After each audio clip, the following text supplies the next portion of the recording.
nous, citoyens des pays de l'Afrique, condamnons les persécutions faites aux personnes LGBTQI+ sur la planète.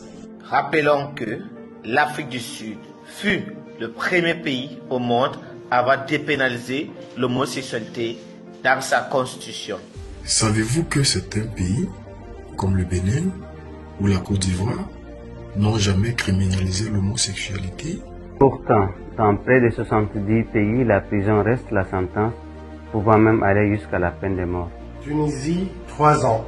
Cameroun, 5 ans. Guinée-Conakry, 3 ans.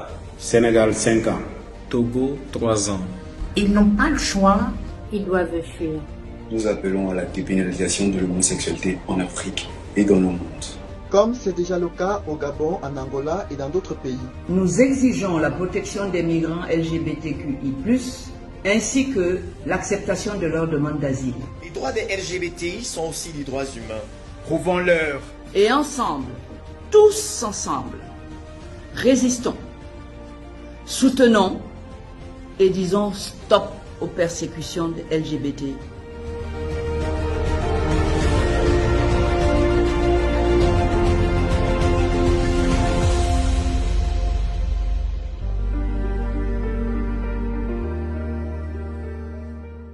Briser le silence. Ada est actuellement à l'hôpital loin de son pays, parce qu'elle a été agressée par sa famille. Violée à plusieurs reprises pendant 1 mois, ne pouvant s'enfuir car elle était séquestrée. Il disait vouloir la guérir parce qu'elle est une femme qui aime les femmes. Dans mon pays, je suis un gay qui dérange. 7 membres de mon ONG avaient été assassinés en 2019 en raison de leur orientation sexuelle. Grâce à l'aide du comité IDEO France, j'ai trouvé refuge. Lynchés par les médias comme nous sommes lynchés sur la place publique. Beaucoup parlent pour nous. Et aujourd'hui, nous avons besoin d'actes concrets.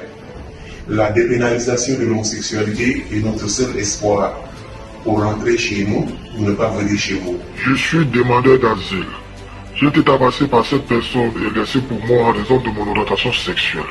Convoqué devant un juge à mon réveil, je n'étais plus la victime mais le coupable d'homosexualité. Hélas, les témoins que vous venez d'entendre ne sont pas des acteurs. C'est politique. Ces juges qui les traquent, les pourchassent, voire même parfois les exécutent. Pourquoi obtiennent-ils toujours leur visa? Est-il cohérent que les États-Unis, la Suisse, l'Europe, le Canada leur permettent d'entrer dans nos pays où les crimes LGBTophobes sont punis par nos lois? Interpol devrait les arrêter. Selon les traités internationaux, nous devrions tous pouvoir être libres d'avoir une vie privée entre adultes consentants. C'est pour cela que nous voulons la dépénalisation universelle de l'homosexualité et notamment dans les 70 pays qui criminalisent nos amours et nos sexualités. Vous venez de vivre 2 mois de confinement. C'est dur, mais dans nos pays... Pour les personnes LGBT, le confinement, c'est à perpétuité. C'est intolérable. C'est intolérable. Pour les LGBT, c'est quand le déconfinement?